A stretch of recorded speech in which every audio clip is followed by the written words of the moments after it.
Today, I'm going to be sharing with you my impressions of attending VIDSUMMIT, which is the conference for video content creators who have chosen YouTube as their platform of choice. So if you'd like to know my initial thoughts, some specific takeaways I got, and some recommendations if you want to go to VIDSUMMIT or what I think the creators of VIDSUMMIT should do going forward, after this break.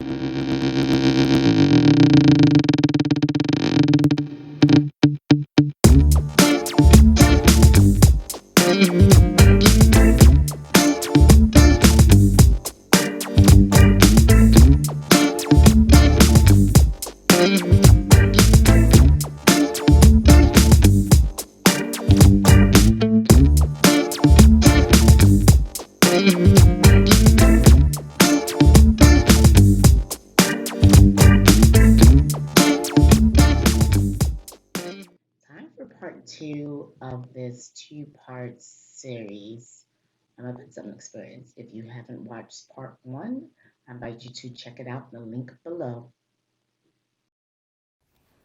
Okay, so welcome back. I talked about the themes. So let's talk about specific items that I noticed.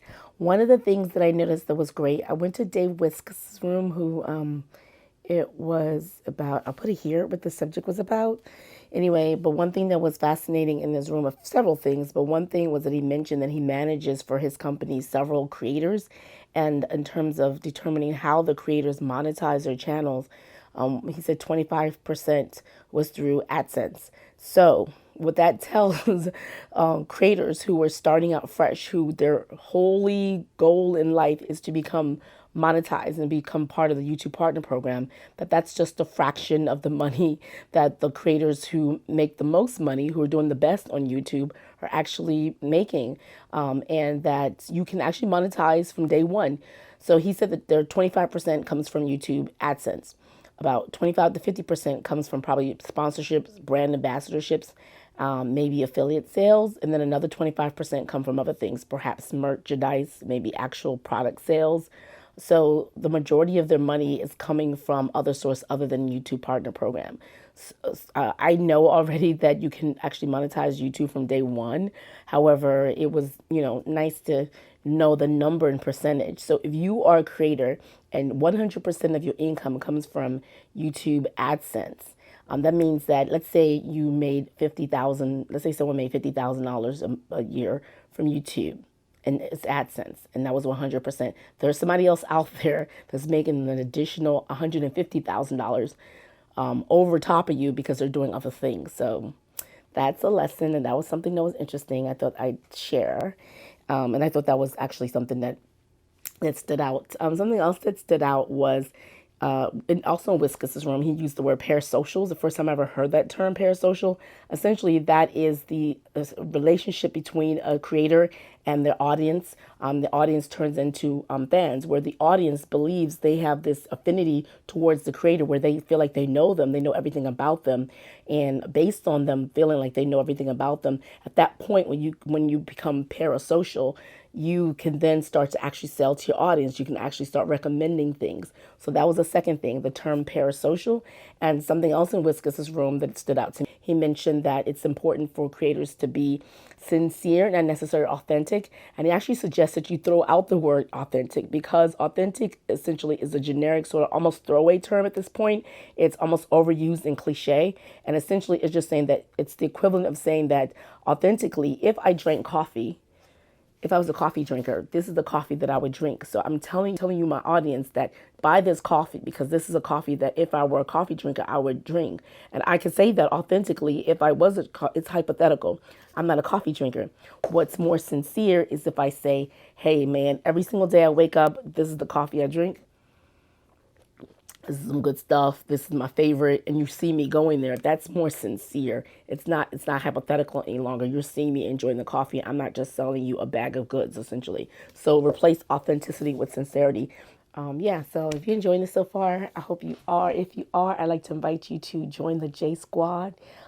And there's lots of space here. I do talk about more than just Pinterest marketing. I also discuss YouTube growth strategies, as this video is. And so you get more of this type of content. If you join us, there's plenty of space. All you have to do is hit that subscription button, and there's a little tiny bell. If you hit that, what happens is every time I upload a new video, YouTube is going to send out a signal, maybe an email, maybe an alert on your phone. If you have the alert of your YouTube activated on your phone, you'll get an alert as well, and you can get all this good, juicy knowledge and insight and information that you're only going to get here from JJ Gat. So yeah, otherwise, back to the countdown. Moving along, I keep missing my notes. I thought I had my notes here, but I don't see them. I don't know what to do with them.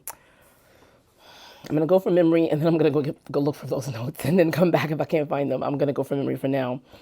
Another thing specific that was brought up that I wanted to mention, okay, so going off of your audience knows you so much that you have a parasocial relationship to them where they feel like they know you. You don't know them, but it's all these people that feel like they know you. Our audience knows everything about us, but we don't know enough about our audience. And key and paramount to the formula of the YouTube formula is to know your audience and study your audience. And a portion of it is recon and research. Learn a lot about your audience. So that's a fourth or fifth thing. I'm not going to keep count, but that's another thing about the importance of knowing your audience. And in Daryl Eves' room, and then also from his book, and then Wilson also paraphrase, actually excerpt from this book, I guess I'm assuming with permission, in her slides. She talked about the different ways, the 4 segments of ways that you can study your audience, the demographics, the psychographics, their likes, and there's 4 different categories. I'm going to put it here. And based on okay, this is educational, so it's fair use. But based on those 4 segments, you should identify your audience, but really look to create one avatar if you can. That's also a theme in a couple of other rooms my sister went to, where it was kind of like create your one person who you're talking to. And as you're creating your content, it's like I'm talking to you on the other side. On the other side is a person. That other side is a person who's a new creator or a rising creator, and they'd like to go to VIDSUMMIT.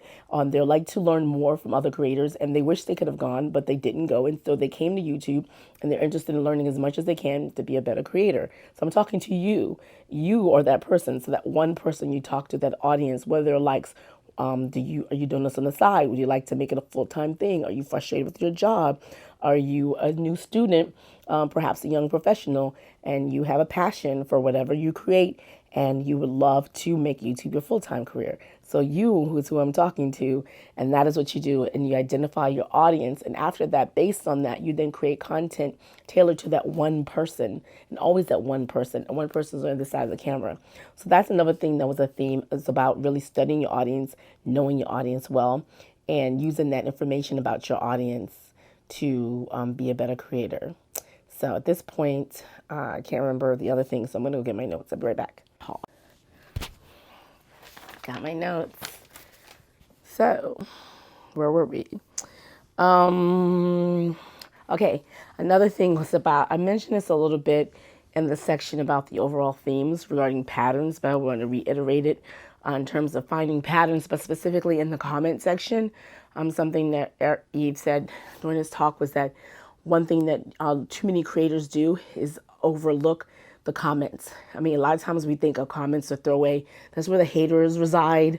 Sometimes it's toxic. Sometimes a lot of people's social self-esteem and self-worth is broken down by reading the comments. So can be toxicity. But if you can throw away or ignore some of the haters in the comments and just focus on the people who are actually there for your content, you'll start to see themes. You'll start to see patterns and the things that people are interested in. From there, again, you're learning more about your audience and what they want, or what type of content resonates with your audience and what they want to see. And then once you establish that, you start creating stories based on that. And another person mentioned patterns in terms of, it's really from the book, but in terms of identifying patterns in your analytics. So when you research and you do a video, you'll see at one point that there's a drop off, or that there's a spike of viewers, or there's a long stretch when people are actually watching. So from those patterns and of consistency of over the course of your video, what parts of your video that people really resonate with, that's when you also start creating content. Write that down, note that, and say, oh, this works, but I think people just gloss over their analytics. And so besides just generally the theme of studying your analytics, but also specifically look for patterns in your analytics, patterns in the comment section. Now, when you get to the content, it's important to get to the point right away and not delay the inevitable in terms of what the viewer, the audience is going to expect from the video.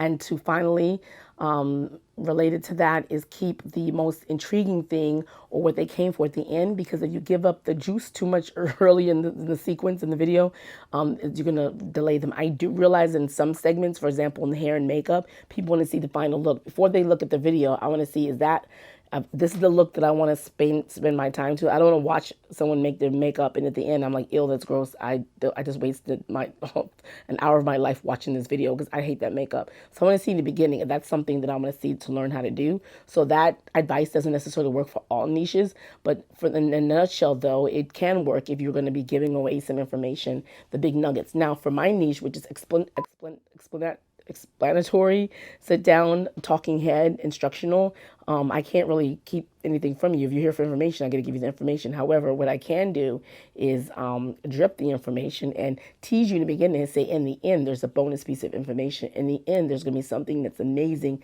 It's going to blow your mind away, and you want to sit through it and wait through the end to see this piece of information. So if in that sense, then yes, you can actually wait to tease the content and just have a hook in the beginning. Now, the other thing related to that is that's all of the purpose of that is to increase your view duration. Now, let's get back to view duration. Another piece of information that was interesting is that Todd Dupree, who's the head of YouTube Discovery, said during his talk, he gave a slide, which everyone took out their camera, because a common question we get in our Clubhouse rooms, every place, wherever we go, is what's a good average view duration. Now we know. He gave a chart, and here's the chart here, essentially what constitutes a really good average view duration. He analyzed lots of channels, and based on those channels, he determined the top 10%, this is their view duration, and then the top 25%, and also he compared it to the length. One thing that you'll notice from this chart is that the longer the video is, sometimes the view duration is actually longer. Why is that? Obviously, the people who watch longer videos are aware that the videos are long. So people who watch podcasts, who perhaps watch instructional videos, they need to watch the entire thing to learn how to make it. So usually you're not going to learn how to make this pie and stop in the middle of it without getting all the rest of the instructions, unless you just wanted to know how the first part. But most people want to know how it turns out, and they want to know how to do the entire thing, whether it's a hairstyle, whether it's a recipe, whether it's how to fix something or whatever like that, how to install a lens or things like that. You got to look at the entire thing to learn how to do it. So those long videos that have a lot of steps to it, they have higher view duration. So that was very, very interesting.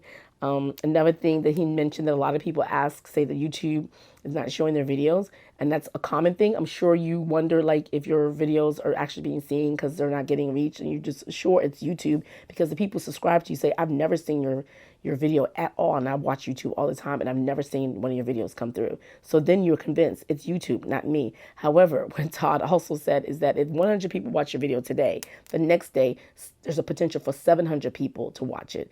So that's based on those data analysis and crunching. What does that mean? That means that it's put before 700 people. So it's not YouTube stopping your video.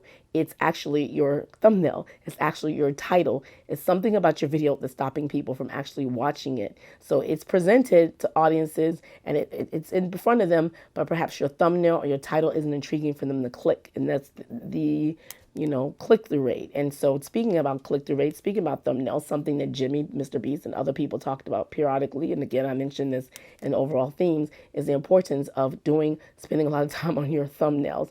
And so it's like full circle. So if people aren't clicking your thumbnails, you need to be spending more time on your thumbnails. There you go. So the more time you spend on your thumbnails, and then if your thumbnails aren't working, again, like I said, Graham Stephan said within a minute, he knows if there's a certain number of reach, that it's a title. Within 15 minutes, it's the thumbnail. So if it is a thumbnail, then you should be changing out or doing something and swapping out, adjusting colors and changing the thumbnail if that's the problem. So, and cycle that out. I think those are the main themes that I got away. There are other points, but what I'm going to do is, if you're a member of my Rising YouTuber Club in Clubhouse. I would like to invite you to join the club because I'm going to be having a talk when I feel a little bit better because I'm a little under the weather, and I'm going to, after I finish going through some of my points, going through some of my slides, going through some of the notes, I'm going to be more detailed and just have like a lecture where I just say, here's what I learned. And then also perhaps maybe by this point I'll get the replays, and so I can share with people who don't have the replays or don't have access to replays, just my summation. So it's not necessarily, I'm not taking any money from the VidSummit people. It's just that, I'm just sharing my thoughts from my access to that. So, yeah, so have a hook in the beginning is really, really important. And then the final thing, I think, tell stories. Be a storyteller, and you can connect with your audience by actually telling a story and relaying your content, making it relatable to based on a story, based on something they can relate to. So whether you're doing makeup, you tell a story about yourself while you're doing your makeup. If you are designing something or you're showing someone how to do a pattern, tell a story while you're doing the pattern. If you are doing a, if you're doing a get ready with me, tell a story while you're getting ready with me. If you are doing a tech review, talk about the story, the pattern, what happened before. Talk about, experience you had with that piece of tech and equipment. So the more you can tell stories, that's going to actually draw people in and get people watching and be people more engaged, and also help you with a community. So that's it. Those are the specific things. So finally, let's just talk about the last thing is just about the conference generally, the conference experience. So I don't really have that much. I was really happy. I love the fact that there were the display area where you have the presenters, where you have the sponsors, and around the perimeter of the main space in the Sheraton. And that's where all the magic happened. That's where you met with people. That's where you connected. That's where you collected the business cards or the QRC codes, and you established relationships, and you found people you can collab with or do, do a sort of, something else with interview or something like that. So, and also you can meet some of your fellow creators who you admire. I saw a lot of that going on. People like dapping each other and say, I love when you did this video. Some of the fanboy and fangirling. So yeah, I think that was the meat and the potatoes and one of the best parts of it. I do like the sessions. I think the sessions were instructive, informative, and just worth the money. And then I think the second thing is the connecting with people. Like I said, there are a lot of creators there who had lots of subs. And so just with a lot of brilliant people who had mastered it, who figured out how to grow an audience. And so those are the people you need to be around. So that is that. Can't complain. So the negative, I wouldn't even say negative, but something I would work on is perhaps consider another hotel. I'm sorry, Sheraton, or I don't know what was going on, but the Wi-Fi was horrible. There was no signal. And for a conference with video content creators, with people who do live streams, with folks who had lots of camera equipment and they wanted to go live to the audience and could not because there was no signal, that was a disaster, I think. I don't know if that's something that goes on all the time. I don't go, again, this is the first time I've been at the conference. But yeah, so I know they've had it at different hotels, and I've stayed in another hotel other than the conference hotel, and that the Wi-Fi at there had problems as well. So I really just don't know what's going on. And then when I try to rely on my own Wi-Fi, on my own network, I have Verizon, that also failed. It didn't really work and come through to me. So I'm not even quite sure what was going on. So that's the only other thing I would be concerned with. And that might have a reason for, the little, you might have seen this on Twitter, why some people couldn't get the live stream. Live stream wasn't up. I don't know whose fault that was. I don't know if it was the hotels or just, I don't know. But if it was, then we might want to either tell them that that's a condition coming back. Excuse me.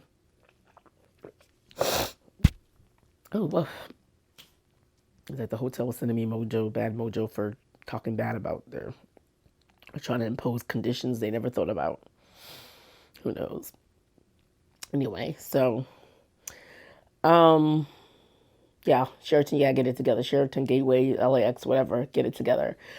So that brings me to my last final point regarding what I would do differently, if I can do anything differently, would be to expand it to other markets.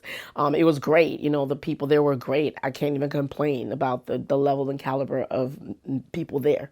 The only thing I could say is that it was really centered on a lot of people were doing similar type of content. There was variety, but it looked very bro-ish. So it was a lot of people who do pranks, tech, maybe gaming, for the most part. And it reflected in the audience. You can look at the video from the people who were there, this kind of says this is not really that diverse, not just culturally and racially diverse, but not even gender diverse.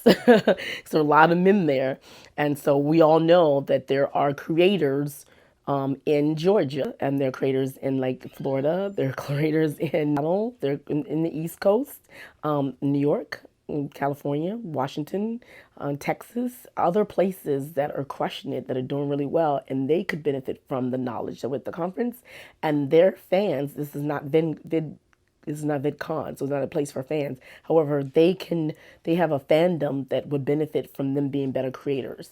So there's opportunity there. There's lots and lots of money opportunity there. But I realize there's a lot to put on the conference. I realize it's not their main thing. That's not what they do, number one. So they may not want to expand it. And there may have been vid summits in the past in other cities, global vid summits. I don't know. But that's one thing I would do differently is to have another session in another city and or another session for more other niches where you attract other audiences and broader audiences. That's the only thing I'd say I would do differently, because there's a lot of niches.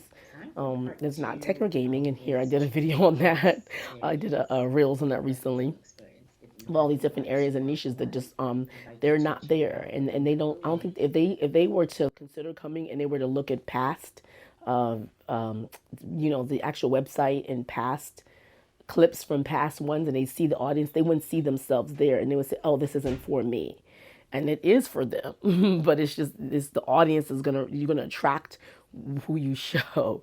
So if you were to do another city that has more diversity or has people with a variety of channels on it, and then the next you do that 1 year or one city, the next city would see that and say, "Oh, this is a place for me. This is where I'm gonna come and meet people like me who doing content like me," and maybe even have a diversity of speakers. So the speakers reflect the diversity of content, the diversity of people who actually are creators as panel and speakers.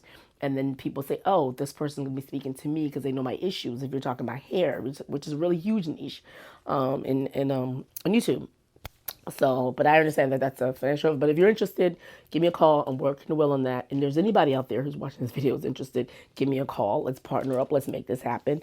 And because if VidSummit's not gonna do it, we can do it. There's lots of space. There's so many creators. There's so many cities. It's not competition. This is just filling a void. So that was one of the market lessons I got from day one. I think I tweeted that. That's what they said all the time. Find a hole in the market and fill it. That was a major hole in the market that I saw. I'm always burping in videos. I don't know where this come from, just randomly. It's so bizarre. Sorry. Anyway, so that's it. That's all I have. I think this video was longer. Let me see what time it is. 14 minutes for these last two sections. That's fine. I think it was worth it. And I'm going to edit this. So hopefully when I edit it, I edit down all of the needless parts. I don't really say and ah that much. I may do pauses because I have history of speaking. I have a journalism background and I've spoken before, public speaking before. So I'm familiar and aware and conscious of not saying too much. However, I do think there's parts of this that might be boring and can be edited out. I'm going to do that. I don't know why I'm telling you this.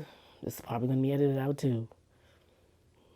Anyway, and this is low energy, so because I'm not feeling well, so I'm gonna put that disclaimer out there. So hopefully you watch the whole thing for the information, not for my energy. If I do a follow up to this or a follow up with somebody else, if someone wants to collab on lessons from VidSummit, give me a shout, and I'm gonna try to feel better. And have tea and bring my A game. Call me. And I'm old because I'm going to call me. These kids now, when they say call me, I don't know. Call me. I don't know what they do. Give me a call. No one does. They don't do this. This is from the old phone. They had the little thing. Call me. Call me. What do they say? Call me. I don't know. All right. So that's all.